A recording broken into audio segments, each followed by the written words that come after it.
আজ জাতীয় প্রেস ক্লাবের সামনে বাংলাদেশ পুলিশের 2024-এর অব্যাহতিপ্রাপ্ত কনস্টেবলরা চাকরি পুনর্বহাল দাবিতে অবস্থান কর্মসূচি পালন করেন।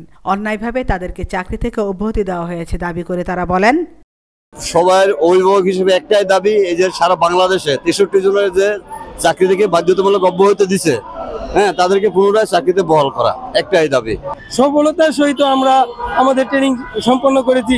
অতএব বাংলাদেশ সরকারের কাছে এবং বাংলাদেশের সকল মিডিয়ার কাছে এটাই আমাদের প্রার্থনা যে আমরা অ্যাকচুয়ালি কি কারণে পাস করছি, ভেরিফিকেশন হোক অথবা মাটি হোক, আমরা আমাদের এই পুনর্যাচাই এবং পুনর্বিবেচনার মাধ্যমে আমাদের চাকরি ফিরে পেতে চাই, এটাই আমাদের প্রত্যাশা।